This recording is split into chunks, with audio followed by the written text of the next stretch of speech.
Welcome to Doctor versus AI with me, Dr. John Stelmach, orthopedic surgeon, specialized in hip and knee replacement, 34 years of private practice and 40 years of orthopedic experience. The way this works is I'm in my self-driving Tesla, Cybertruck. Those aren't familiar. I really basically just sit here, kind of monitor the car, but it does pretty much everything for me and better than I would do myself. And what we do is I have an in-car AI assistant, Grok. So what I'll do is I'll ask Grok a question, and then we'll hear the answer, then I'll respond to it and hopefully learn something. Hey Grok, hey, I saw my doctor, I'm 60 years old, and he says my BMI is 44, and I really can't have knee surgery because I have to lose weight first. Why is that a problem? I think I can't exercise, so I can't lose weight to get my knee done. So I'm gonna get my knee done so I can lose weight.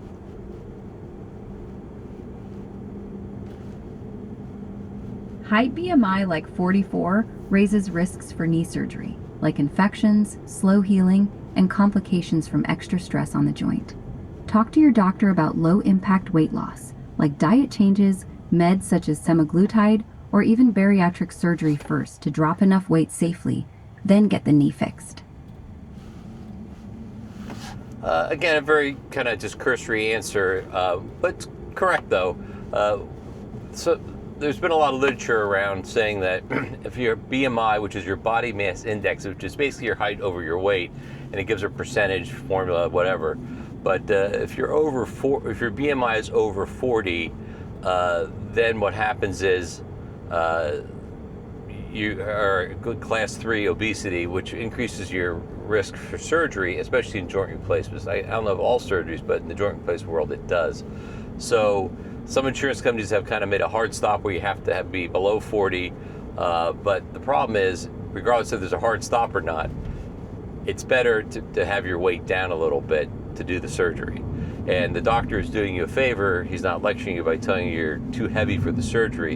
You have to get yourself in better shape for the operation, because your complications are better. And this is a replacement surgery. Surgery gets you back to life and get you back to living, and not try to minimize your risk. Now, surgery is a risk, but it's risk benefits. But if we can get you better a little bit, kind of what they call tuned up for surgery to get you healthy for your operation, so you tolerate better, that's a good thing to do. And getting your weight down is a big thing. The problem is, patients in my practice for many years, they come in, they're heavy, you say you can't do it, see your family doctor, see a dietitian. It really never works, because when you're in your late 50s, 60s, if you're heavy, it's almost impossible on your own to lose weight.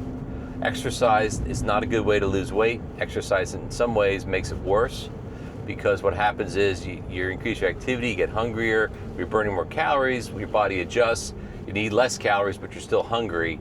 So exercise is good for you. It is good for you, and you should do exercise, but to try to lose weight, it just doesn't work. The other thing, stomach bypasses, seems like the easy solution. I've had many patients over the years get these done. It doesn't work that often. It does work sometimes, but it's not worth a major surgery.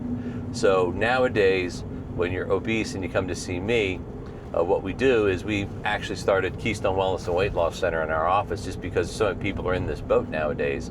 We see you and get you started on what they call the GLP-1 medicines. It's a very hot topic. People say they're bad, they're good, they're whatever. They're actually a cure for obesity. So now we have a cure for obesity.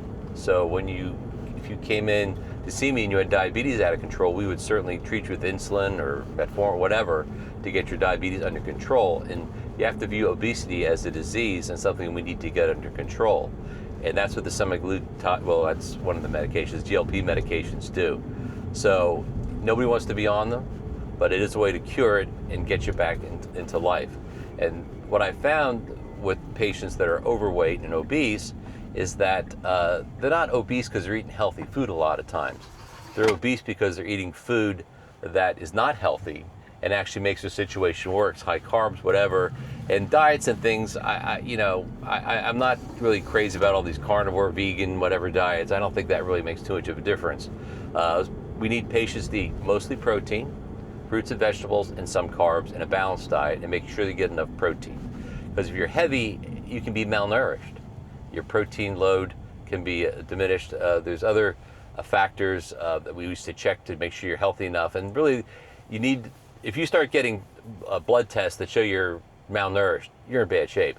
So the idea nowadays is to get your BMI down, and if you haven't been able to do it, is to do it with the GLP medications, get you down, get you healthy, monitor you, make sure that you're eating properly and losing weight, and then once you get in an acceptable range, then do the surgery, and you're going to have your best chance to have a normal life. If you just try to find a doctor who's going to do your surgery and you're not in good shape, you're really taking a chance. I would really highly recommend that you try to get your weight down, and if you get your weight down, you don't have to be perfect. You just have to be in condition where you're going to tolerate the surgery. It's very important, and honestly, I can't emphasize that enough.